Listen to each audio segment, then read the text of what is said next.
Ayan guys, ang ating nilabhan ngayon. Ayan. Ang dami na namin na-stock na mga dress. Tapos may mga nakasalang na ako doon sa washing machine. Ayan, ito pa is puro puti siya. Isang basket na siya. Ayan, tapos dito meron pa rin akong nagpalit kasi ako ng mga cortina dito sa bintana guys. So ayan, labahan natin and then meron pa ako dito. Ayan, yung mga sunod nating isasalang. Tapos ayan pala yung mga nasampay ko, yung mga medyas ni Mister. Ayan, tapos itong mga dress namin.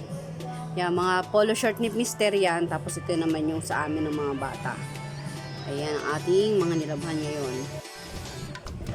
Ito naman yung second batch na naisalang ko guys.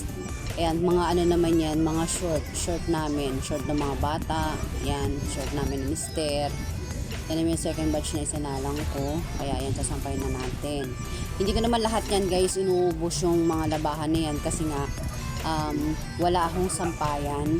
So, limitado lang yung mga nilalabhan ko. Nagkataon lang talaga natambakan ako ng labahan, kaya yan.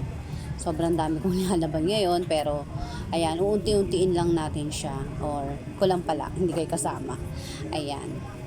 Yan ang muna nilabhan ko ngayon. Bukas ko na malalaban yung mga puti o yung mga naiwan pa guys, kasi wala akong space para sampayan nung mga white na damit na lalabhan ko. Ayan, kita nyo naman guys, dito lang talaga ako nagsasampay sa loob ng bahay namin. Dahil wala akong space na sampayan sa labas, kaya dito lang sa loob. Ayan, kung tatanong kayo kung bumabaho ba yan, dahil nga hindi niya siya naaarawan. Hindi naman siya bumabaho guys, kasi dito, pag lalo na guys, pag tanghali, mainit dito sa taas namin. At saka, may dalawa kaming bintana na labas-pasok naman yung hangin, kaya hindi naman siya nangangamoy. Hindi pa naman bumaho yung mga sampay ko dito as in. Kayo rin ba mga kananay, pagdating ng ganitong sitwasyon na nag-uulan, natatambakan din ba kayo ng mga labahan? Ano yung mga ginagawa nyo para yung mga damit ninyo is hindi nangangamoy? Gumagamit ba kayo ng mga fabric, ganyan? Kasi ako, bihirang-bihira ako gumamit ng mga fabric conditioner sa mga damit. Bukod sa paggamit ng fabric conditioner guys, ano pa yung mga pwedeng gawin para hindi bumaho yung mga damit natin pag maulan, no? Yan, comment down below nga guys. Wala akong maisip. Ito na yung last kong isasampay, yung mga medyas ni Mister. Ayan, sana matuyo agad siya. Ayan guys, gabi na. Pero maulan-ulan pa rin. Pero sa tanghali guys, hindi na siya gano'n na umuulan. Pagdating na lang ng hapon, paggabi, ayan, umuulan siya. Kaya okay lang rin yung mga labahan ko kahit papano is natutuyo naman siya at hindi siya bumabaho sa dito sa loob ng bahay pag sinasampay ko, kasi yung circulation naman niya dito sa loob ng is yung hangin ba is umiikot naman. Ayan. Ayan, buti na lang dito sa lugar namin kahit na mag-uulan talaga hindi naman kami binabaha. Ayan, yun lang yung maganda dito sa lugar namin. Ayan, tapos ito yung mga nilabhan ko naman kanina, yung mga basahan, dahil nauubusan na ako ng mga basahan guys, dahil nga sa maulan, at saka kasi nagagamit yan ni Chuy Chuy, dahil nga pag nawiwiwi siya, minsan dyan na siya umiihi sa basahan namin. Tapos ito, inuna ko rin yan, labahan muna yung mga towel na yan, kasi yan yung mga pangunahing kailangan namin, lalo na si Mister pag pumapasok siya araw-araw. Tapos ito nga yung mga yung mga labahan namin guys, hindi ko lahat yung nilaban, yung pinakita ko sa inyo kanina, lalo na yung mga towel na yan, tsaka yung mga kurtina. Ayan, kasi nagpalit nga ako ng kurtina dyan. Ayan, hindi ko muna yun nilabhan. Kinabukasan ko na yan lalabahan. Ayan, tapos ito yun na yung next ko na isinalang. Yan yung mga puti, tapos mga pantalon. Yan, kasi yung mga black na pants niya ni Mister, kailangan niya yan Kaya lang yung muna yung inuuna ko yung mga kailangan gamitin. So, kaya mayroon pa akong mga nakikita nyo dyan sa basket. Puno pa din, may mga laman pa rin na labahan. Kasi inuunti-unti ko lang siya.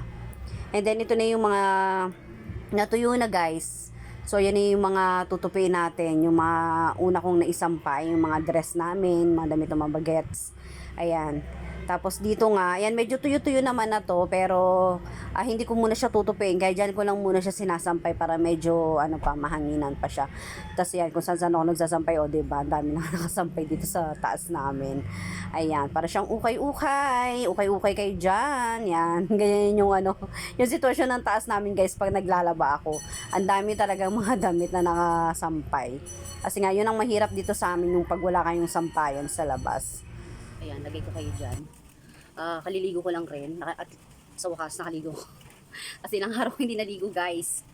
Ano ba yun? 2 days ata ako din naligo. Pero nag-half-bath lang naman ako. Ayan, pero ngayon hindi ko na nakayanan kasi ang oily na ng buhok ko. Kaya, ayan, naligo tayo. Pagkatapos ko maglinis ng CR, naglinis din ako ng CR tsaka ng kusina namin. Tapos, ayan, after nun, ano tayo, naligo na ako. So, ito naman yung aasikasuin ko ngayon is ang aking mga tupiin. Ayan. So, ngayon, umpisa na ako dito talaga kanina. Nagtutupi ako kanina, kaya lang na putol-putol ngayon pagtutupi ko. Kasi nga, inuna ko muna yung mga, kinusutan ko muna itong mga basahan na yan. Ayan, tapos nagbabad muna ako. Ito ngayon ang ating tutupiin. So, ayan, si Mr. wala pa. Nahihirapan din kasi si Mr. sa biyahe dahil nga, diba, makulan. Ilang araw ng ganito yung ulan. Ayan, so ilang araw na rin itong mga sampay ko, guys. Ngayon ko lang siya tutupiin. Kahit sa pilitan na to, inano ko to, 2 araw ko siyang tinututukan ng electric fan. Para nga sa inaano ko nga na maano na siya, matupi na. Pero tuyo naman na siya, kaya lang kasi nga, 'di ba? Yung panahon ngayon, malamig-lamig ba? Malamig siya, kaya lang wala na kailangan ko na siyang anuhin. Kailangan ko na siyang tag dito. Tanggalin diyan. Kasi ang lamok, alam niyo naman, pag maulan, malamok, 'di ba? Kaya mahirap. Kaya yan, gagawin natin ngayon. Magtutupi ako. Parang ano tayo, no? Madilim yung camera. Ayan, oh. Yan yung matinupi ko kanina. Diyan ko lang muna nilalagay din. Na-stop ako pagtutupi ko kanina.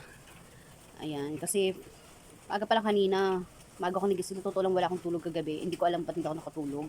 Tapos nagluto na lang ako ng alas 4 ng umaga. Nagluto na ako ng baon ni Mister. Tapos umalis siya ng mga 6:30.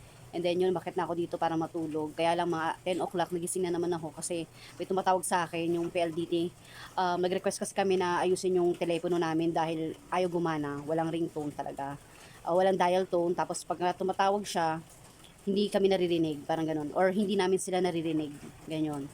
Kaya yun, buti na lang. Kahapon ko yun itinawag. Tapos, request. Yan, pumunta sila kanina. Pero kasi 1 month na po yun na pending nila. Kaya, yan, wala kami telepono. Pero ngayon is okay na. Tapos ayan, natulog na naman ako pag alis nung PLDT na nag-asikaso diyan. Natulog ulit ako.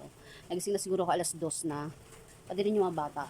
Kasi nga, puyat-puyaters din kami kasi nanood kami ng movie.